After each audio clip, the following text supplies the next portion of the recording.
que lleva como título Instantáneo de una almadraba de tiro, Zahara de los Atunes, 1554, a cargo de doña Araceli Guillaume Alonso. Es catedrática de Historia y Civilización de la España Moderna por la Universidad París-Sorbonne. Desde 2016 es catedrática emérita de la misma universidad. Ha publicado un centenar de artículos, 2 libros codirigidos, otras 6, todos ellos dedicados a la historia de España de los siglos XVI y XVII. Muy bien, muchas gracias. Espera, que aquí tengo un pequeño problema. Ay, ya lo he quitado, ¿no? Sí.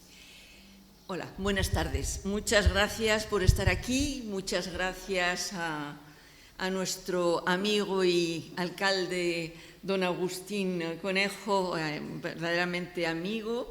Y es un placer. Zahara es por antonomasia. Hay atunes en otros lugares, en Conil, en Barbate, en Tarifa. Actualmente ha habido en otros sitios, pero Zahara, la de los atunes, la bien nombrada, es la que por antonomasia aparece verdaderamente como la tierra de los atunes, donde lo lleva inscrito en el nombre. Y es siempre una alegría venir y una alegría pensar todo lo que ha podido pasar aquí durante tantos siglos, porque creo que fundamentalmente lo he estado pensando y mirando las cifras. Yo creo que si globalmente tomamos todas las almadrabas de todas las épocas, probablemente sea Zahara uno de los lugares donde más atún se ha pescado, porque verdaderamente la pesca en Zahara fue, en los siglos de los que yo me ocupo, fue monumental. Como historiadora, mi interés, bueno, antes que nada quería hacer una salvedad, o por lo menos dar una explicación. Aquí ven Cultura Almadraba, pequeñito. Este es un grupo, es una asociación que ya es legal a nivel nacional incluso, formada por 8 personas, que somos todos amantes de la almadraba en distintas especialidades, que lo hacemos verdaderamente por afecto y cariño. Es una asociación sin ningún objetivo de lucro de ninguna manera, pero para ayudar a promocionar el buen nombre y la reputación de la almadraba, que no nos necesita, porque la almadraba cada día tiene más importancia y cada día es más conocida, y sobre todo a nivel también gastronómico es impresionante lo que se ha hecho en 20 años. Cuando yo empecé a trabajar sobre la almadraba, pues había gente que no tenía ni idea de lo que era fuera de esta región. Incluso en Sevilla no se sabía ni lo que era la almadraba. Y actualmente la almadraba y el atún se han convertido en el sinónimo de una calidad de vida, de una forma de vida, de una manera de comer, de una manera de ver el mundo, en fin, y hay todo un romanticismo además en torno a esta cuestión de la almadraba, que se convierte en fuente de inspiración para todo tipo de artistas, porque cada vez hay más artistas que o escriben sobre la almadraba o con una narrativa imaginaria, o trabajan en Bellas Artes sobre almadraba. Igual algún día vamos a tener también, no sé, unos discos, una música almadravera, habrá ya música antigua grabada, pero quiero decir que inspire para seguir creando música almadravera. Bueno, entonces en este grupo de Cultura Almadraba, ¿qué es lo que pretendemos? En primer lugar, lo que tenemos más cerca es que sea reconocido como bien de interés cultural en Andalucía, que curiosamente no es tan fácil. No sé por qué, porque ese es un problema andaluz, habría que preguntárselo a la Junta de Andalucía. Y en segundo lugar, reuniéndonos con las otras almadrabas que ha habido en el mundo, que hay en el sur de Europa, que ha habido los otros países que tienen o que han tenido almadraba, llevarlo a la UNESCO para que sea declarado Patrimonio Inmaterial de la Humanidad, es decir, como cultura de lo que fue, de lo que es y sobre todo de lo que será, porque la almadraba, como toda actividad humana, está constantemente evolucionando, y eso es lo que ha permitido que la almadraba haya llegado hasta nosotros. Si todavía pescáramos como en el siglo XVI, seguramente se hubiera perdido, pero la almadraba se ha sabido adaptar al cambio de los tiempos. Seguramente el más significativo para nosotros es el de los famosos japoneses, que nos han enseñado tanto, al parecer, por lo que me dicen los especialistas. Pues bien, pues eso fue una cosa que cambió muchas cosas, no solo en la almadraba, sino en la gastronomía de la almadraba. Nos han acostumbrado a comer mucho atún crudo, o mucho atún de otras maneras que no acostumbrábamos a comer. Bueno, después de este preámbulo, decirles que mi especialidad son los siglos XVI y XVII, es decir, el denominado siglo de oro, sobre todo hasta mediados del siglo XVII, la época de los Austrias, de Carlos V, Felipe II, Felipe III y Felipe IV, fundamentalmente, y que Mi especialidad sigue siendo aquellos siglos, pero es verdad que, aunque yo siga trabajando sobre la almadraba de aquellos siglos tan antiguos, me he llegado a interesar ahora por la almadraba de todas las épocas. No trabajo sobre ella, pero me interesa a nivel personal, lo leo todo, leo lo que escriben mis compañeros, asisto a las conferencias, me intereso por saber cuántos atunes hubo el otro día en la levantada o el equivalente de Conil, etc. Es decir, que ahora la almadraba me interesa de otra manera, además de interesarme como historiadora. Me interesa pues como digamos, una parte de mis pasiones cotidianas, saber con otros amigos. A mí lo que me llevó a Sanlúcar de Barrameda, a los archivos de los duques de Medinasidonia, a trabajar sobre almadraba, fue Cervantes.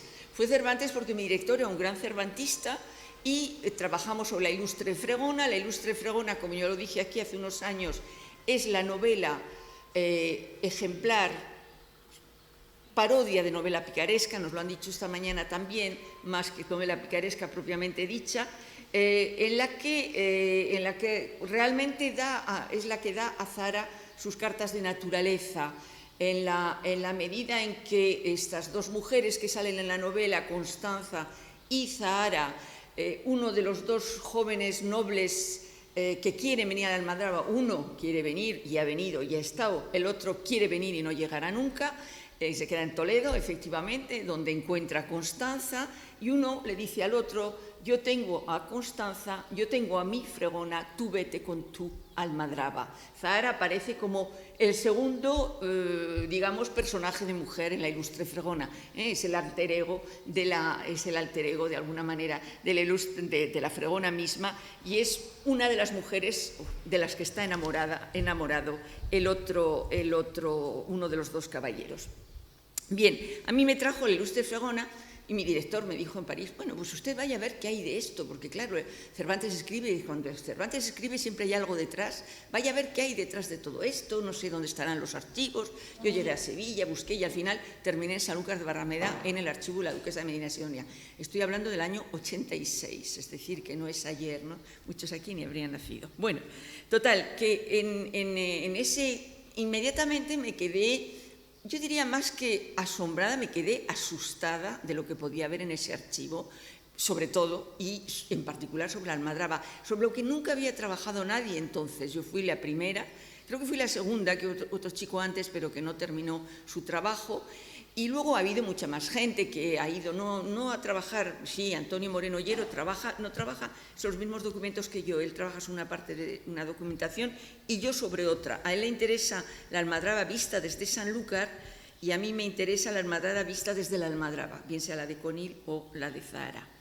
Bueno, por lo tanto, lo que voy a hacer hoy aquí es hablar de un año en particular, del año 1554 y de Zahara. Me voy a olvidar de momento de Conil, trabajo lo mismo sobre Conil que sobre Zahara, mi trabajo es totalmente de mitad y mitad, pero como estamos en Zahara, también por otra razón, es porque el año 1554, nos queda del año 1554 el diario de la almadraba de Zahara, es decir, lo que pasó cada día durante el tiempo de la almadraba, qué día se terminó de calar. Se decía armar, entonces no se decía calar porque, claro, como no era una almadraba fija, aunque hubiera elementos fijos, se hablaba más de armar que de calar, pero no importa, utilizaré los dos vocabularios. El día que se empieza, el día que se está en la playa esperando a que pase el atún, el primer día que pasa el atún, cuánto atún pasa, cómo se vende, a quién se vende, a qué precio se vende, segundo día no pasa, tercer día cuánto pasa, cómo, etcétera, etcétera. Es decir, que los diarios de almadrabas nos dan una serie de explicaciones increíbles sobre lo que ocurre en un momento determinado del año, en un lugar determinado, que sea Conil o Zahara. Y aquí este 1554 tiene una peculiaridad, es que se perdieron en el tiempo que el archivo de Medinasidonia, a finales del siglo XVIII se va a Madrid, se lo llevan a Madrid porque los duques viven en Madrid. Y este archivo lo recupera la duquesa, la difunta duquesa, lo recupera en un sótano en Madrid, cuando ella vuelve para instalarse a Sanlúcar, no sé si era, creo que eran el final de los años 60 del siglo XX, y lo trae, lo limpia, lo organiza, lo cataloga y desde entonces está en Sanlúcar de Barrameda. Pero en todo ese trasiego de 2 siglos en el que ha estado por ahí, se han perdido muchas cosas, sobre el resto también, pero sobre la almadraba también, porque tenemos toda una serie de cifras de capturas de atún que son del siglo XVIII, recogidas por el padre Sarmiento, y que vemos que él hace alusión a un montón de diarios que hoy no están. Hoy el primero que tenemos para Zahara es 1554 y el primero que tenemos para Conil es 1562. Y de hecho de Zahara es el único que tenemos del siglo XVI, porque saltamos de 1554 a 1601. Y yo tengo que rellenar, eso es lo que más me cuesta, ¿no?, en mi trabajo, el hueco que va de 1554 a 1601 para explicar todo lo que pasa en medio. Claro, tengo que recurrir a una serie de documentos muy complicados, muy dispersos, que se buscan como una aguja en un pajar en ese archivo. En cualquier caso, vamos a ver esta de 1554. Creo que lo primero que podemos ver muy rápidamente es geográficamente. Este es un mapa antiguo en el que, bueno, bien ya descubren con facilidad, ¿no?, por dónde estamos, Cádiz y en fin, el Guadalquivir y Cádiz y toda esta zona almadravera, la zona del Estrecho, quizá se vea mejor. Es muy bonito, pero es muy esquemático, pero esto nos permite ver cómo se estrecha, ¿no?, el estrecho, y cómo podemos imaginar que los atunes, tanto los que vienen completamente del sureste, como los que vienen, los que llamamos de poniente, los que vienen plenamente del poniente, al estrecharse el estrecho, entran en ese carril que queda en medio, que es el. Creo que esto nos permite ver con un mapa que yo misma hice a partir de internet. Vemos muy bien cómo están aquí, los vemos todos. Vemos Conil, que es la que más está a poniente, vemos Barbate y Zahara y Tarifa, y ya llegamos al estrecho de Gibraltar. Vemos el paso del océano Atlántico al Mediterráneo y el lugar por donde pasan los atunes. Y vemos cómo me parecía interesante cuando trabajo sobre mi época. Se pesca bastante más atún, mucho más algunos años, pero bastante más en general siempre en Zahara que en Conil. Sin embargo, Conil, como estaba en Conil la Torre Guzmán, es decir, un pequeño castillo, un pequeño palacete para los guzmanes, el duque solía estar en Conil. Algunas veces venía a Zahara a caballo y se daba una vuelta, se volvía a marchar a Conil. Él, donde residía cuando venía a la Almadraba, era en Conil. Digamos que Conil era una Almadraba más aristocrática y Zahara era una Almadraba más, más popular, más, yo diría, más asilvestrada, menos controlable que la de Conil, que estaba en un lugar ya construido con casas, en fin, que tenía un entorno más urbanizado. Zahara era un descampado, Zahara era puramente un descampado. Aquí en invierno quedaba la fortaleza, o sea, el Palacio de las Pilas, pero no había nada, no había pueblo ni había nada. Su referencia era Vejer, se apoyaba en Vejer, pero verdaderamente Zahara no quedaba nada.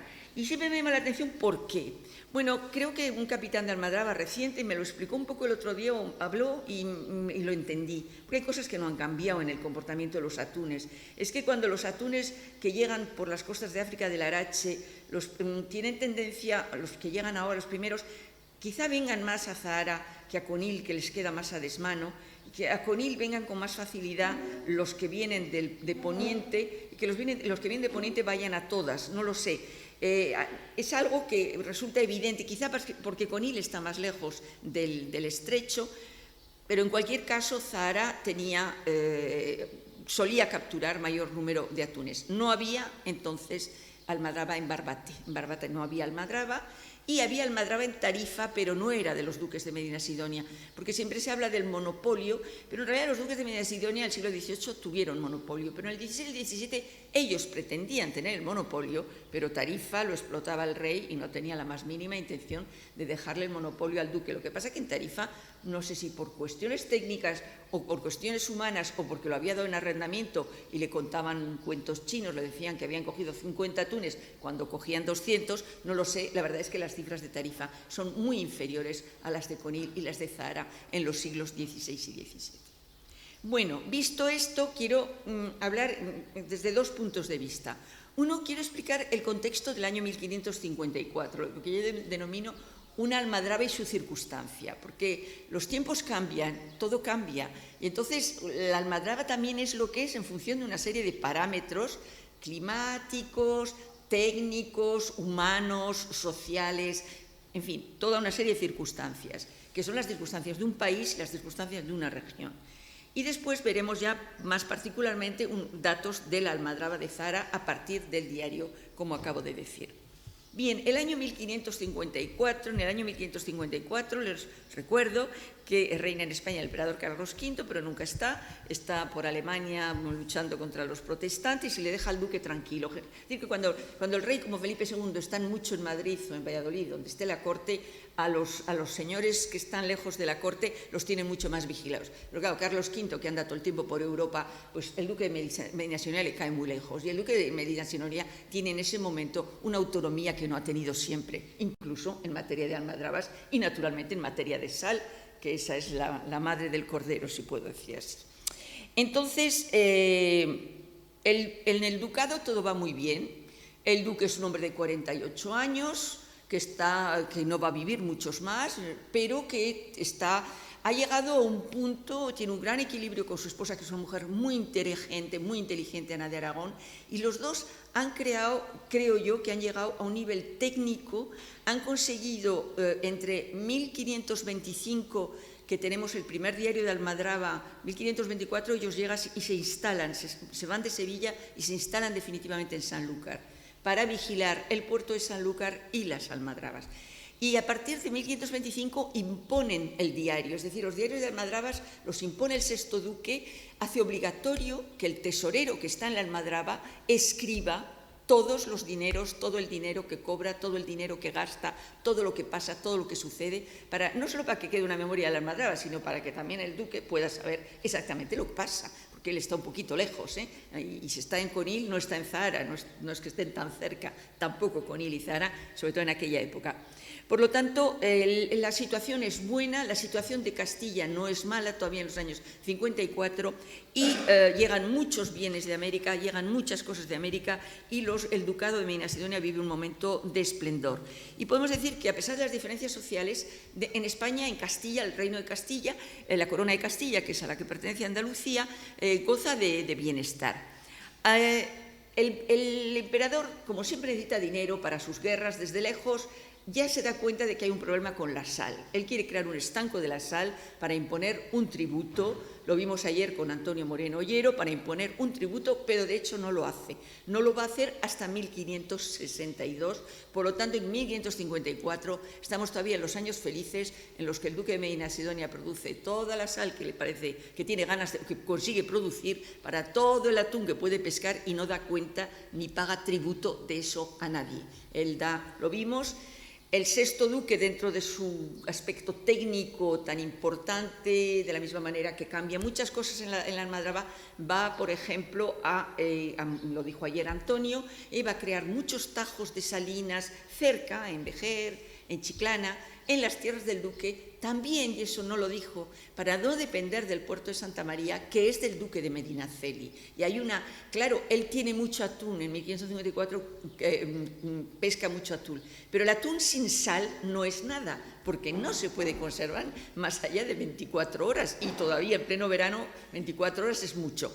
Entonces, si él depende de un rival, otro noble local, como es el duque de Medinaceli, y todos estaban celosos de las almadrabas del duque de Medina Sidonia, y depende de él para comprar la sal, es evidente que el otro puede abusar del precio o ponérselo difícil o no ponérselo tan fácil. Por lo tanto, el duque de Medina Sidonia intenta aumentar la producción suya de sal en Sanlúcar y en sus pueblos para no depender del de Medinaceli. Y aún así, en los años de gran esplendor depende de todo el mundo, porque la cantidad de atún es tal que necesita absolutamente toda la sal que pueda encontrar.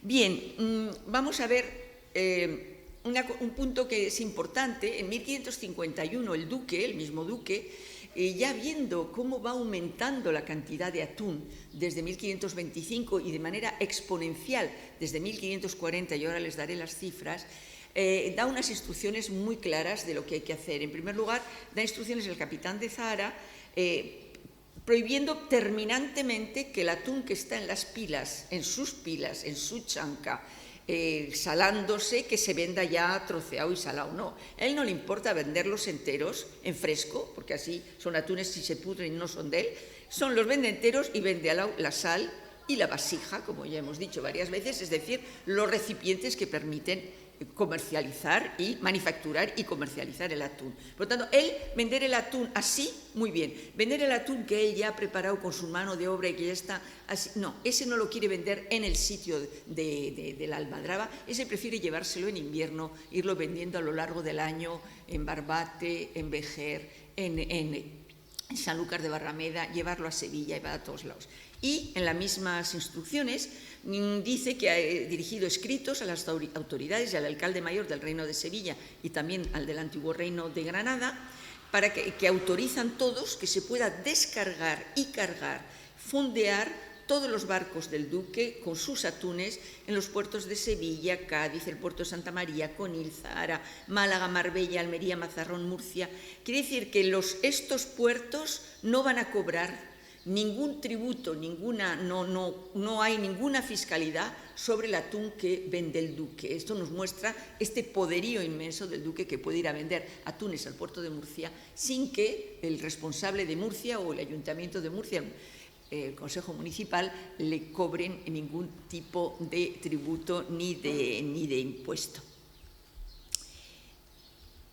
Bien, vemos, es muy conocido este cuadro de esta vista de Zahara, es muy conocida y simplemente la enseño para que veamos bien cómo se apoya en Vejer, cómo entre el Cabo de Trafalgar y el Cabo de la Plata, aquí pone que hay rocas, aquí hay rocas también, y es entre el río sobre todo, donde está la barca, entre el río y el Cabo de Plata, aquí es donde la almadraba de tiro, que es la almadraba que entonces se utiliza, es decir, que consiste en jalar las redes. Ahora les voy a enseñar un dibujo que no puede tener roca, porque si tiene roca se romperían las redes al jalarla hacia la playa.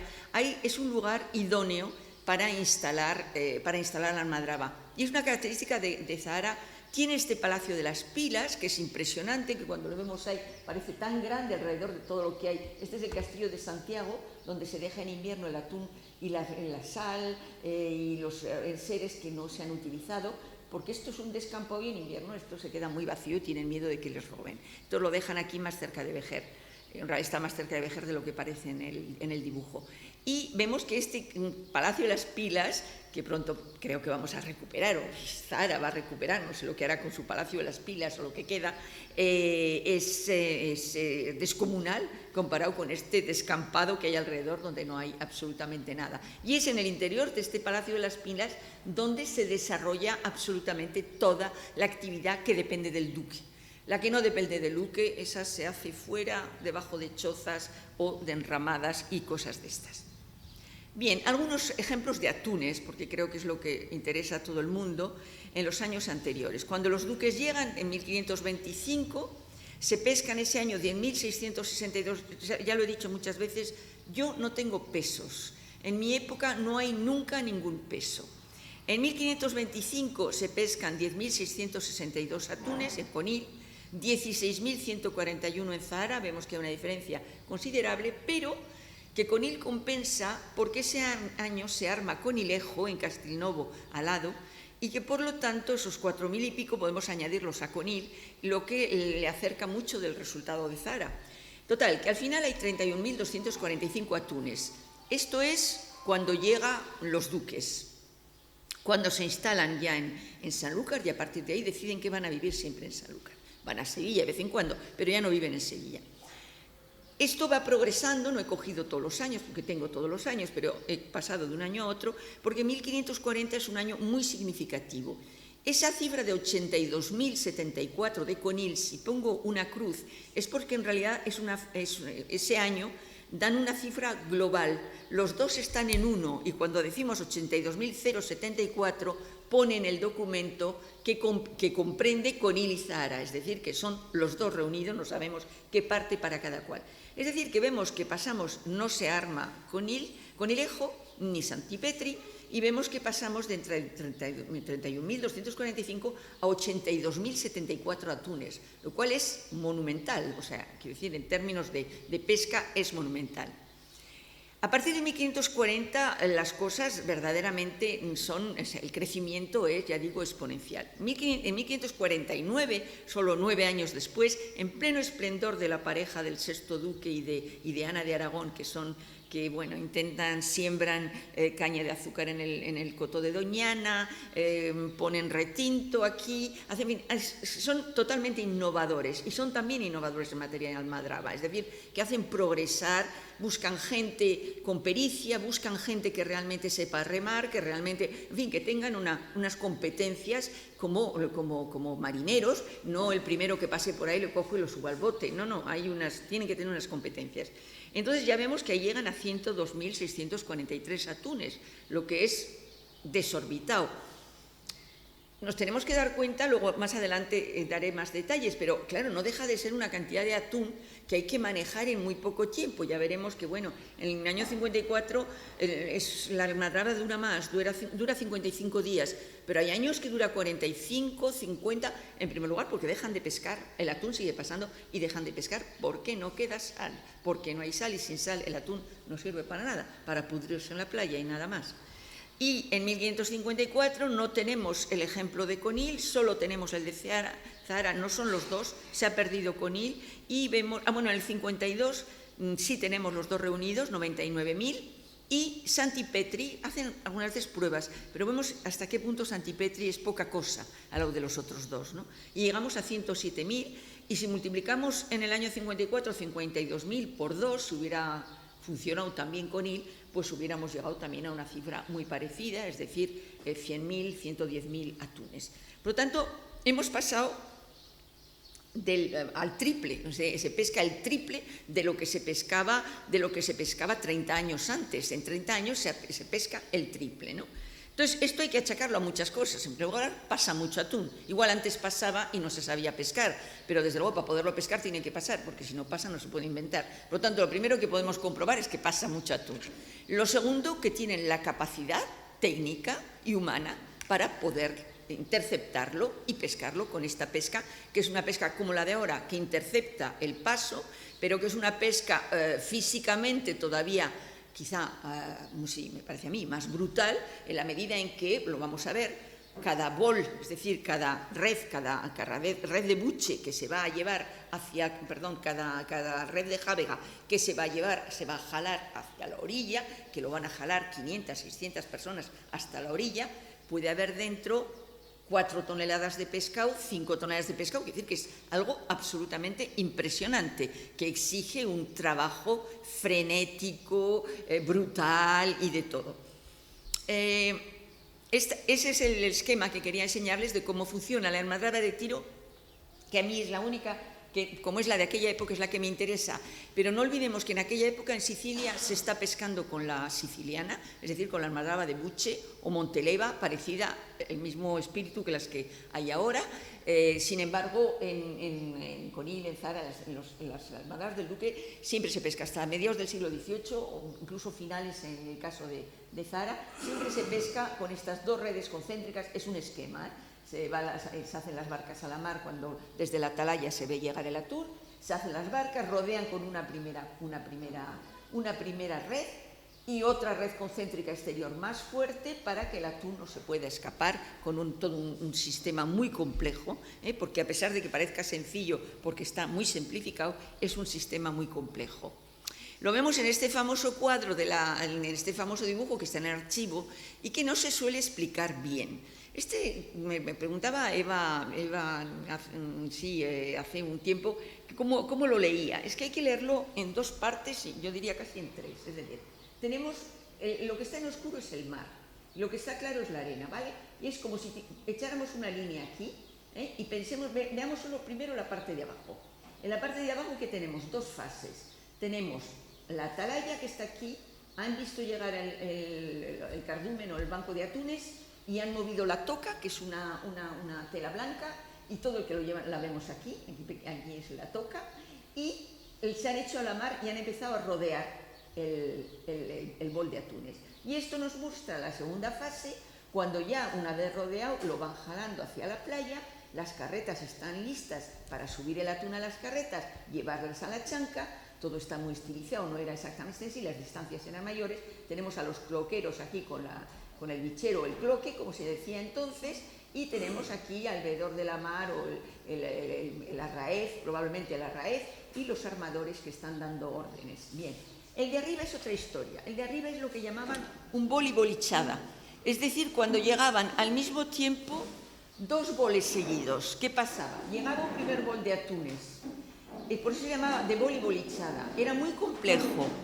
porque desde la atalaya, bueno, se rodeaba el primer bol de atunes, y como llegaba el segundo, había un refuerzo exterior que bordeaba el segundo, después se recogía esto de en medio, cuando estos atunes ya se habían jalado hacia la playa, a estos se les mantenía aquí, se retiraba esta red para que estos pasaran al centro y entonces se jalaban estos. Era un doble bol, era un boli-bolichada y era una operación extremadamente difícil en la que entre una cosa y otra, ahí, si dejamos los que estaban en la chanca, ahí trabajaban por lo menos 700 personas. Era, francamente, y no se suele explicar bien, se enseña, pero no se dice que no es lo mismo lo que estamos viendo abajo que lo que estamos viendo arriba. Son dos accidentes diferentes de la pesca. Bueno, una visita del archivo, simplemente para una visita del archivo para que vean dónde están todos los documentos. Voy a beber un poco de agua porque como hablo mucho, pues me queda la garganta seca. Entonces el archivo es precioso, en el archivo hay maravillas, ver todos los pergaminos. Los pergaminos de la Almadraba, en realidad los diarios, que es lo que es específico de la Almadraba, porque luego documentos de la Almadraba hay por todos lados en ese archivo, pero lo que son los diarios de Almadrabas están en pergamino. Esto lo hizo un archivero que hubo en el siglo XVIII, antes de que el archivo se fuera a Madrid, un archivero a mediados del siglo XVIII que lo organizó todo y puso, los encuadernó y por eso se han conservado tan bien. Este es el de 1554, este es el exterior del cuaderno de 1554, que creo que tuve oportunidad he tenido oportunidad de enseñarlo varias veces a personas que pasaban por el archivo, y cuando se abre tenemos la primera página y es realmente escritura del siglo XVI, esta no es del XVIII, o sea, el encuadernado es del XVIII, pero la escritura del siglo XVI, el Almadraba de Zahara, porque no se decía la Almadraba, se decía el Almadraba y se escribía con V, el Almadraba de Zahara algunas veces no se ponía la H, año de 1554, esto es el 1, con esto es 1500 como la D, 50 como la L, como las cifras romanas, y 4, 1, 2, 3 y 4 se pueden poner más de 3, en fin, según la norma que nos enseñaron de pequeños de las cifras romanas. Y aquí nos manda al índice especial. Atunes, tenemos todo lo que está descrito, es decir, tenemos atunes que se pescan en la página 3, dinero de atunes fresco, lo que se vende en fresco, lo que se vende directo a la gente en la página 11, el dinero de los mercaderes en la página 54, la cuenta de la sal que se vende a los que han comprado atún y la data del tesorero, es decir, la conclusión de las cuentas. Es un índice muy sucinto porque después hay muchas más cosas, ¿no? Solo os voy a enseñar, puedo enseñarles páginas y páginas, solo os voy a enseñar una página para que vean cómo se presenta, ¿no? Vemos arriba, enseguida, en viernes 8 de junio, y hay dos boles ese día. En el primer bol, el de arriba, de un primer bol, el del primer bol salieron 1.100 atunes, y del segundo bowl 250 atunes. En total, 1.450 atunes, 1.100 y 1.350. Es decir, que ese día hay dos boles y dense cuenta que hay más de 1.000 atunes en uno de los dos boles, más de 1.000. Es un momento de la pesca, es uno de los días en los que más se pesca de esa Almadraba, por eso lo he elegido aquí, y imaginemos que los atunes, porque todo el mundo me dice, pero serían pequeños, son como los de ahora. No, había atunes muy grandes y había atunes más pequeños. Y cuando son pequeños lo dicen, porque cuando son pequeños el duque, como sabe que no los va a vender, se los lleva para su chanca. Y él se encarga de salarlos porque sabe que tienen más desperdicio, o los usa para su casa, o cosas de estas. No sabemos Cuando dicen grande o pequeño, si estamos hablando de 200 o de 400 kilos. Pero pongamos un término, digamos, que son atunes de 150, lo que hoy se considera atunes entre 150 y 200, creo que es el tamaño idóneo, pero por lo menos lo que se considera algo normal. Supongamos que tienen 150. Si hay 1000 atunes a 150 kilos cada uno, que solo tengan 150 kilos, fíjense lo que esta gente jalaba en la red.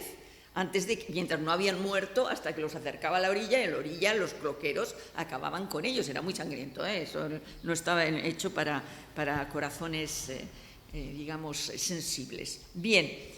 De estas páginas se las enseño para que vean la dificultad también que tiene el trabajo de los archivos, que no se improvisa, ni muchísimo menos. Bueno, pues aquí tenemos muchísimas cosas, los maravedís que Francisco de Lorenzo, que es el tesorero, cobra de uno, de otro y de unos y otros, ¿no? Tenemos el número de barriles y al final es el sumario de los maravedís de Francisco de Lorenzo. Se le suman, por un lado, al final, para hacer el balance, al tesorero, todo naturalmente es normal, se le cargan todo el dinero que él ha hecho entrar con la venta de diferentes cosas, de sal, de atún fresco, de atún salado y demás, y al mismo tiempo se le descargan después o se le descuentan los gastos de la nómina y de todos los gastos que ha podido haber allí, y la diferencia, él arregla la diferencia con el duque, ¿no? Bien. La pesca de este año da lo siguiente: venta de atún en verde y por menudo, 27.545 atunes. Vamos a ver, en verde quiere decir fresco y por menudo quiere decir ya cortado y salado por el duque, pero sin envasar. Ya decía que tenía que autorizarlo él. Eso es lo que se llama por menudo. Por menudo es el atún que lo han cortado los cuchillas del duque y lo han puesto a empezar a salar, pero no lo han envasado. Eso vende por 3.124.000 maravedís. Es decir, he sacado la cuenta que viene a ser 113,41 maravedís por atún, pero claro, varía entre el momento, es muy difícil, pero varía de un momento a otro, y hay momentos en el que los atunes, en esta almadraba, porque lo he puesto en algún sitio, el precio de los atunes varía constantemente y generalmente, digamos que lo vamos a ver un poco más adelante, viene a ver, hay atunes que vienen a venderse alrededor de, según los días, de 6, 8, 10 reales, una cosa así. Aquí quiere decir que algunos se han vendido muy baratos. El dinero de mercaderes a cuenta son 414.000 maravedís, la sal vendida por menudo a arrieros y a barqueros y otros, y los barriletes y las botas, como dijo ayer Antonio, que son tenemos primero la bota, que son las más grandes, los barriletes quintaleros, y después tenemos los cuñetes, que son las más pequeñitos. Entonces, se vende todo esto, el venta de atún en verde y por menudo. ¿De qué nos damos cuenta aquí? Porque cada almadraba, yo no sé si hoy es lo mismo, pero es que cada almadraba es distinta en aquella, entonces.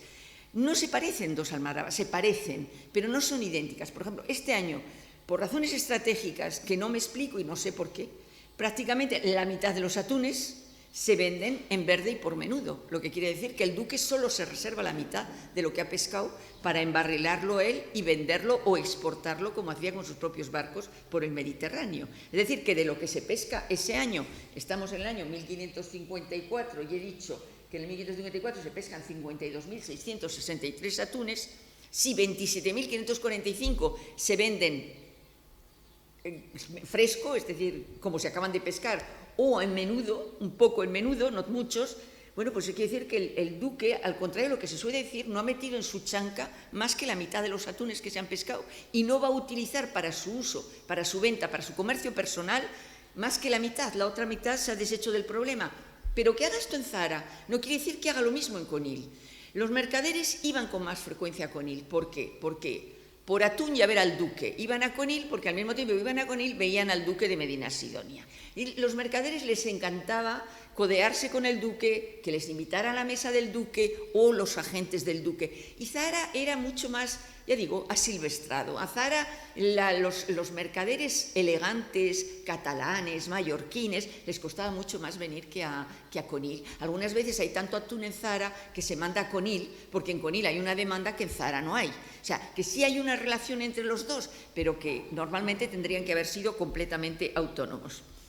Bueno, vamos a ver los días de pesca. Del 19 de abril, es decir, que es un año que se empieza la pesca muy pronto. Siempre se habla del 25 de abril, día de San Marcos, lo cual no es siempre verdad. Las fechas también son muy variables y además expliqué en Barbate antes de ayer que hubo un problema de calendario a finales del siglo XVI y que de alguna manera el calendario se retrasó 13 días, lo que quiere decir que el 19 de abril de aquí, unos cuantos años más tarde, no hubiera sido un 19 de abril, sino hubiera sido un 19 más 13 días, es decir, que hubiera sido ya los primeros días de mayo o los últimos de abril. Hay eso por un lado, y por otro lado, que generalmente, supongo que como ahora, en función del tiempo, del viento, de lo que fuera, no se calaba el mismo día todos los años. Lo que llama la atención aquí, lo que es excepcional, es que de 55 días que se guardó la mar, 55 días que los hombres estuvieron en la playa esperando el paso del atún, hubo pesca 50 días. Solo tuvieron entre medio, se trabajaba los domingos, había dispensa del obispo para trabajar los domingos.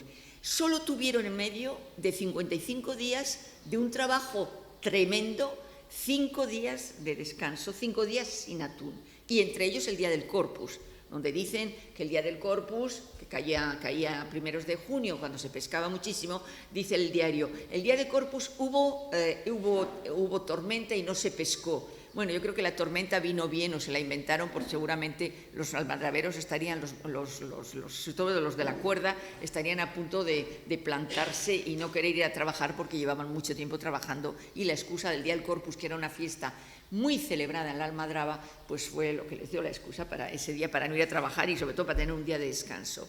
Por lo tanto, vemos que se pescaron, lo que he dicho, 52.663 atunes en 127 boles. Ya he dicho que la mitad más casi la mitad se venden en verde, es decir, frescos. Es decir, que tenemos una media de 415 atunes por bol y, sobre todo, tenemos una media de 1.053 atunes pescados al día. 1.053 atunes al día es muchísimo. Podía ser en 2 boles, podía ser en 3. Y el 1 de junio, cuando han empezado el 19 de abril, es una almadraba larga, ya lo he dicho, no pueden parar. Mientras hay sal no paran porque el atún sigue pasando. Y están con ganas de parar, pero el atún sigue pasando, el atún sigue pasando. Y por lo tanto, mientras pueden, aguantan, y vemos que todavía el 1 de junio es el mayor bol, y un bol solo tiene 1.292 atunes. Hay sitio delante, ahí tiene 1.292 atunes, lo que no deja de ser un bol extraordinario, porque luego habrá momentos, en los momentos bajos, cuando ya no pase el atún, que en un bol hay 43 atunes y bueno, todo el mundo se da con un canto en las narices, porque es muy variable. La limosna es una parte... yo que quería dedicarle el lance a nuestro capitán, don José, muy bienvenido. La parte muy importante era la limosna. La limosna de atunes, 180 atunes de limosna, que dio ese año el duque, lo que quedó en Barrilao quedó en Barbate, en el Castillo de Santiago. Siempre quedaba en Barbate y luego se iba llevando poco a poco a Sanlúcar, a Cádiz, a otros lugares, a Sevilla y a otros lugares. Queda de excedente, después de haber dado 180 atunes, que voy a decir cómo se reparten, quedan 50 botas llenas de atún blanco, 190 botas llenas de atún badán, es decir, el atún más ordinario, 1.338 barriletes quintaleros, que como su nombre indica, tienen un quintal cada uno, llenos de atún sin especificar cuál, y 61 barriles quintaleros llenos de atún blanco refinado, todos ellos bien salado y acondicionado, dice el texto.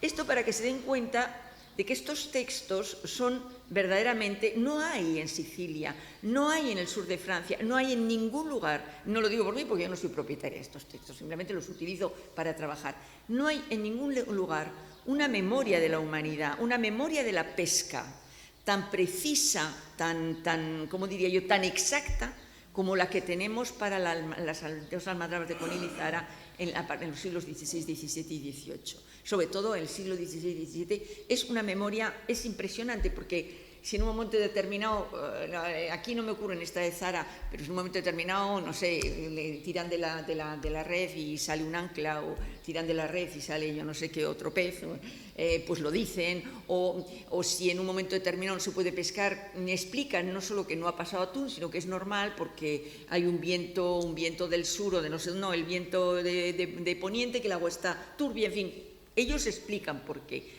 Hay muchas veces una explicación climática, no siempre, pero algunas veces sí.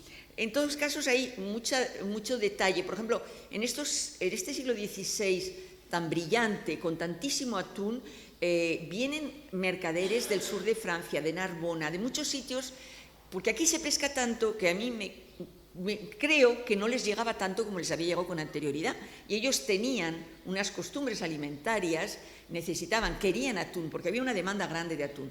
Cuando luego la cosa baja, como lo enseñé, lo dije el otro día en Barbate, y se pasa en 1570, es una catástrofe y casi no pasa atún, pasa muy poquito atún, ahí el primer año vienen, el segundo año vienen, el tercer año vienen y lo dejan de venir, porque ¿para qué van a venir desde donde vienen ellos a comprar el atún si no hay atún para vender?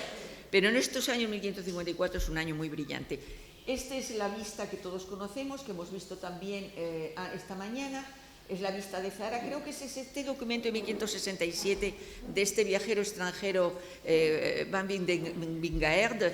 Creo que lo hace con otras ciudades de España, pero es muy interesante que además de poner ciudades importantes o lugares, digamos, pintorescos como Guadalupe, cosas de estas, creo que es también muy interesante ver que lo de Zara le impacta tanto que él termina haciendo dos dibujos de Zara que son espléndidos. Ahí vemos muy bien este movimiento, esta gente a la que se refiere la gente del Duque como un ejército. Esto se prepara como una campaña militar y se desarrolla como una campaña militar. Hay que arreglárselas cuando entran 1000 atunes en el día. Y esos 1000 atunes nos tenemos que poner en la situación. Esos 1000 atunes hay que trabajar rápido, porque cuando estamos el 2, el 3 o el 4 de junio, el calor que puede hacer puede ser considerable por estos lares, ¿no? Y entonces, ¿qué tienen que hacer? Pues sí, sacar las vísceras rápido, ya lo hemos estado comentando a mediodía, porque es lo primero que empieza a pudrir, pero luego que las utilizan para ciertas cosas. Cuando hay demasiadas, yo me imagino que las enterrarían, porque si no... Pero hay momentos putrefactos, porque cuando hay un número de cabezas limitado, hay gente de los alrededores que va a comprar cabezas para un uso familiar, para un uso doméstico. Hay otro momento en el que se compran las cabezas también a escala, un señor que compra, nos habló ayer Antonio, un señor que compra 1000 y pico cabezas, pero luego no encuentra, digamos que la sal era demasiado cara para salar las cabezas, o sea, cabezas muy grandes, salar la cabeza exige mucha sal y en realidad no hay tanta, en un momento en el que hay tanto atún, terminan desechando las cabezas durante unos años, pero esas cabezas están ahí en pilas de cabezas, con el calor empiezan y provocan enfermedades, tienen miedo de que haya una plaga, entonces en cuanto se secan les prenden fuego, pero al mismo tiempo es un hedor terrible ese fuego de cabezas. En fin, los diarios nos enseñan una serie de cuestiones y en torno a 1554 en Zara es particularmente evidente todo lo que nos enseñan, porque es un año, y luego es muy emocionante, es la misma, es muy emocionante ver, estos son los ventureros, ¿no? Los hombres que tiran de la soga. Aquí quisiera hacer, y no me quiero tampoco extender demasiado, a ver qué hora tenemos ya, porque ¿qué hora es? Que mi reloj ahora mismo no me la quiere dar. Bueno, tengo batería. ¿Las 8?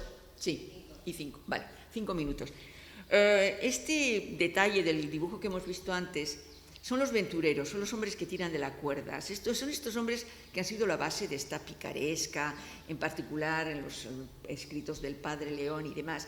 Como digo siempre, para intentar defenderlos, como nuestra profesora ayer, doña Rosa Durán Navarro, explicó, bueno, están a veces cerca de Guzmán de Alfarache, pero a veces están cerca del Lazarillo, de Lázaro, de Tormes, porque a veces son simplemente pobres, son trabajadores temporeros que recogen la uva en un momento, que vienen a por el atún en otro, es decir, que no son necesariamente todos pícaros ni todos delincuentes. Los había muchos que sobre todo en Zara se escondían de la ley, es cierto, porque era imposible era imposible reclutar gente para hacer levas para el ejército. El duque lo tenía totalmente prohibido para que la gente no huyera, y tampoco se podía, era un poco como la legión extranjera, tampoco se podía llevar a la gente a la cárcel aunque tuvieran delitos, salvo el robo de atún. Entonces estos hombres pues son los que han dado origen a toda esa, con ese trabajo tan duro, han dado origen a toda esta leyenda. Y podría decirles muchas más cosas, pero creo que me voy a quedar aquí. Salvo que tengan alguna pregunta, este es un dibujo reciente, pero es un dibujo de un amigo que lo ha hecho a la manière de, es decir, como copiando los documentos del ducado de Medina Sidonia de la época. Aquí vemos muy bien toda la parte de Niebla, el condado y toda la zona de Niebla, y Sanlúcar de Barrameda, y después tenemos toda la zona de aquí del Estrecho. Pero como es del 18, pues ya ahí tenemos toda la parte que va hacia Cartagena y hacia Murcia, que también tuvieron los duques del siglo XVIII y que no tenían el XVI y XVII. De hecho, vemos aquí que la almadraba que nos enseña es ya una almadraba de buche, no es la mía, no es la almadraba de Tiro. Yo digo la mía como si fuera mía. Pero lo que quería sobre todo subrayar es esa idea de que Zahara fue peculiar, fue diferente de Conil. Conil tenía sus características y Zahara las suyas, y en Zahara habría probablemente muchos más problemas, daba la sensación que había muchos más problemas de, por ejemplo, de orden, la gente se sublevaba con mayor facilidad, se echaba al monte con mayor facilidad. Entonces el duque ponía mucha guardia alrededor de Zahara, y sobre todo porque si se robaban atunes, como dije el otro día, puede haber pasado menos atún del que digo, puede haber pasado ese año más de 56.000 y que se hayan robado. Lo que no pueden pasar son menos. Si se han pescado 56.800, han pasado 56.800. Ahora lo que es probable es que pasaran muchos más y que os esquilmara, que es imposible controlar a 1.000 personas en un espacio tan grande como el de Zahara, completamente. El duque no tenía personal suficiente para tener gente a caballo, ni había alrededor un cerco, ni había alrededor una valla, ni había un muro, ni nada que impidiera a la gente tomarlas irse al campo, tomar el olivo y desaparecer, robar un atún, meterlo en el fondo de una... Lo que pasa es que se castigaba muy duramente. El único castigo que he visto yo de horca ha sido por robo de atunes, reincidiendo, no la primera vez, pero la segunda vez el mismo que robó otro atún, ese día lo ahorcaron.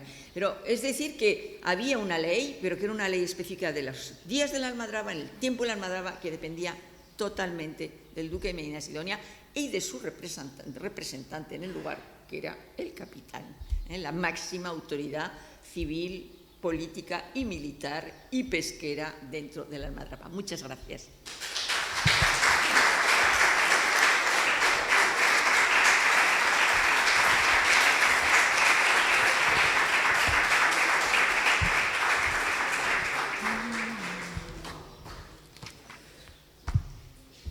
Intento no pasarme demasiado.